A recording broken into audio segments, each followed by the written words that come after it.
Bienvenidos a este fascinante encuentro ideológico entre dos provocativos y apasionados personajes cuya visión del mundo, ideología personal y proyecto de gobierno son totalmente opuestos.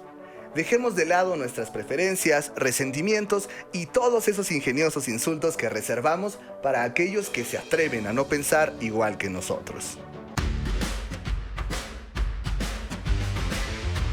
La democracia es un superpoder que poseemos y que nos ha sido heredado por grandes héroes independentistas, revolucionarios y constituyentes, pero que en ocasiones no ejercemos o no hacemos valer.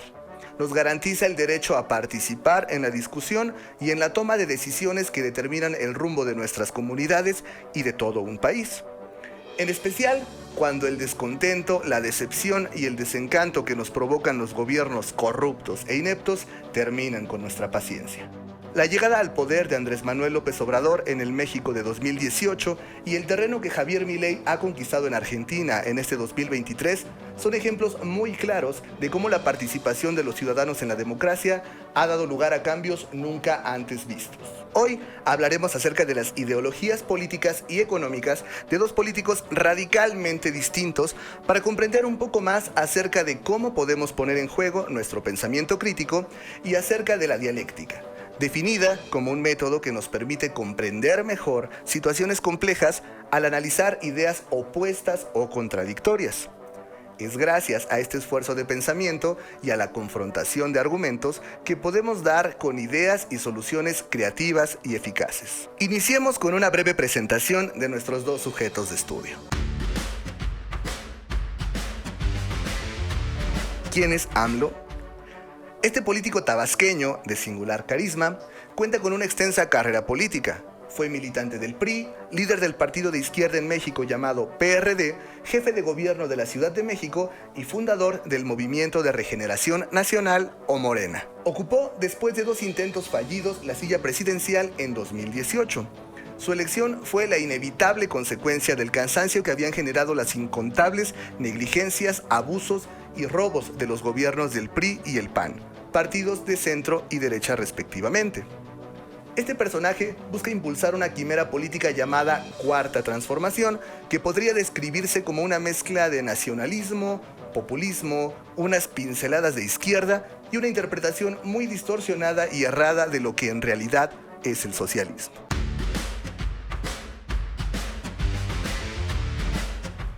Más al sur nos encontramos con Javier Milei.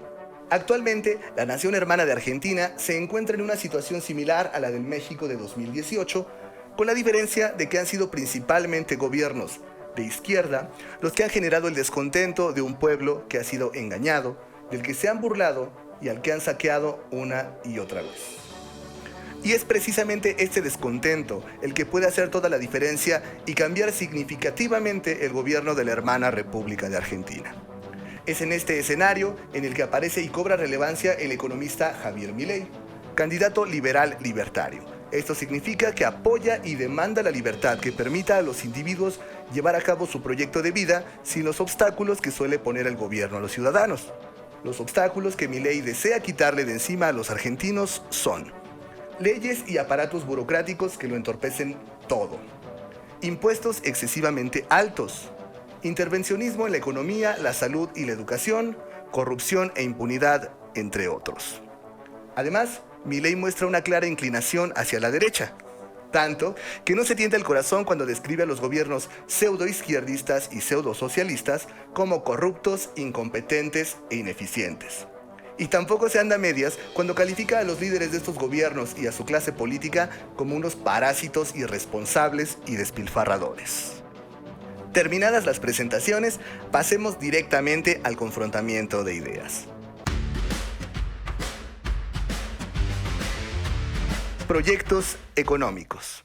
El lema de AMLO es primero los pobres, lo que en teoría suena maravilloso, pero esto implica una serie de políticas públicas que, de no ser bien planeadas y ejecutadas, terminan chupando demasiado presupuesto. Se convierten en una carga para las personas trabajadoras, no generan ninguna riqueza y sobre todo son insuficientes para solucionar los problemas de fondo que generan la pobreza.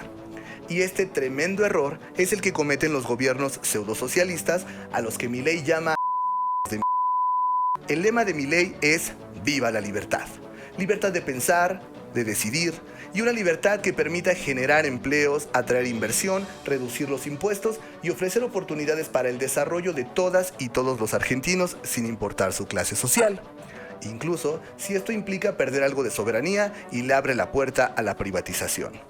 Cabe mencionar que cuando hablamos de generar riqueza no nos limitamos al ámbito económico. Un país debe ser capaz de generar riqueza para su gente, insisto, no solo en lo económico, también en lo estético y lo artístico, en lo intelectual y lo científico, en lo ético y en lo humano. Reconoce, reitera y vocifera que para desarrollarse en todos los aspectos, las naciones necesitan ser capaces de participar y destacar en el mercado global.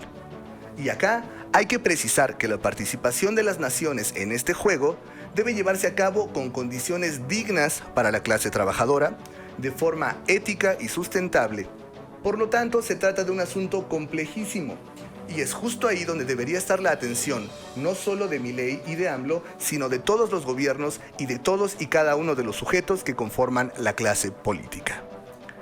Mientras Andrés Manuel intenta proteger la soberanía nacional de la cúpula del poder neoliberal y de intereses extranjeros, poniendo en manos del gobierno las tareas de salud y educación, Milei afirma, y con sobrada razón, que la incompetencia del Estado o del gobierno sofoca la calidad de estos servicios, y en cambio propone abrirle paso al libre mercado y a la privatización.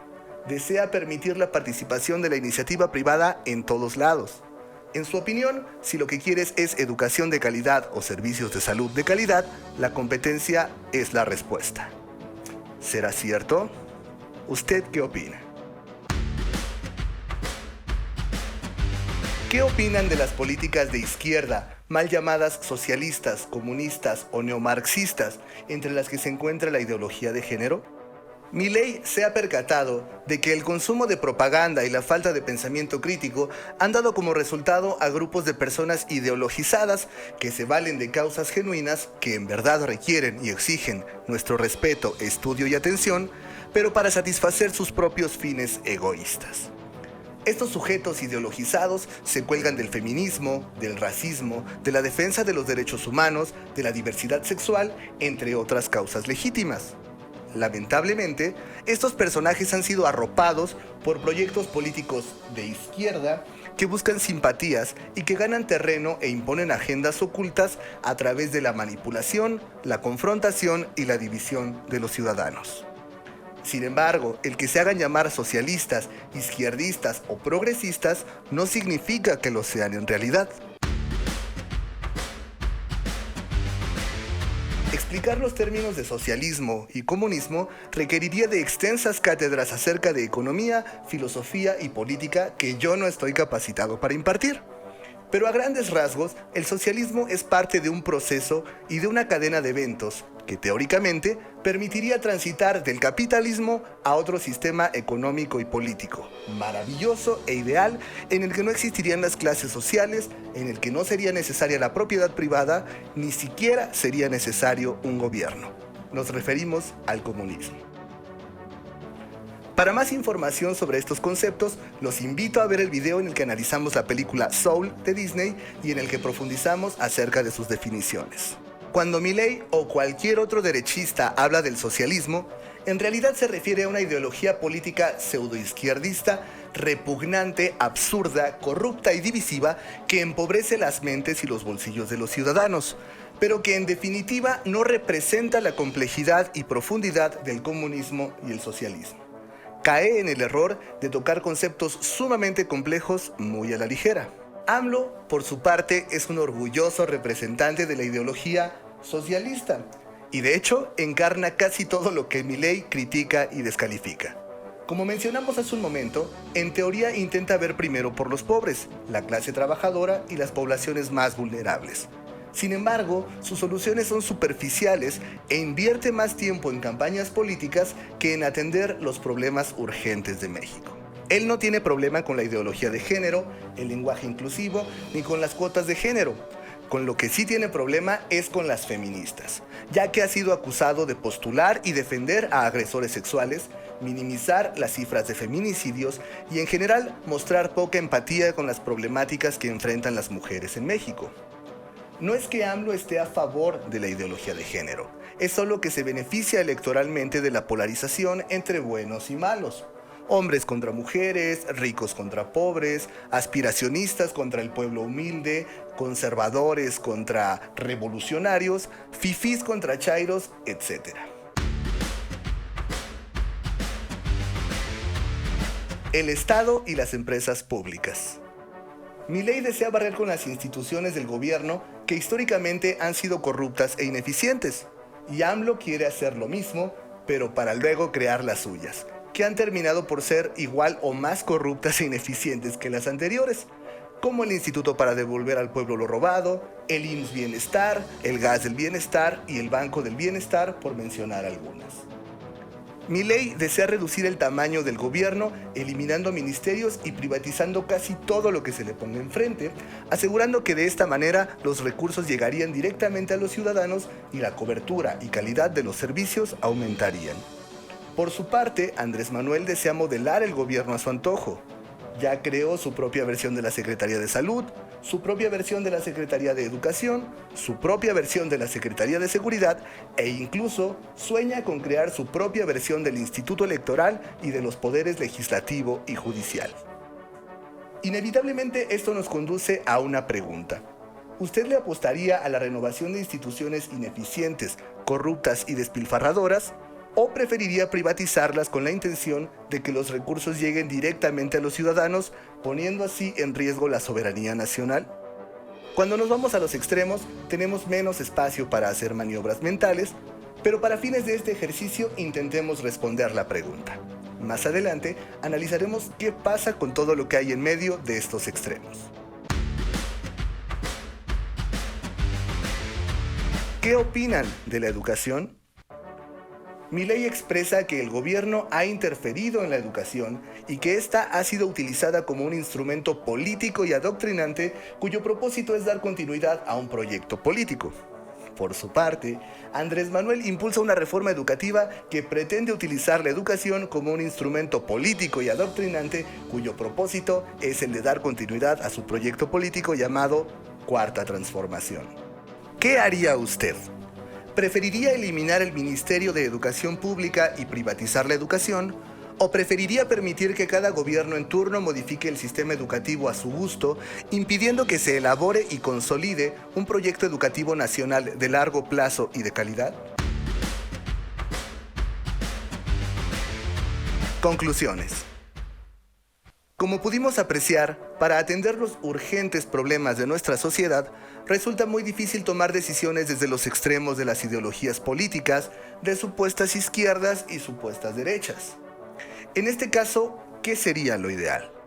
En los matices que hay entre dos polos opuestos, en los puntos medios que conectan dos extremos, ahí es donde residen el pensamiento crítico y la diversidad de ideas. Podemos aprender y beneficiarnos de la comparación y el contraste de estas, pues de esta forma ponemos en práctica el método de la dialéctica.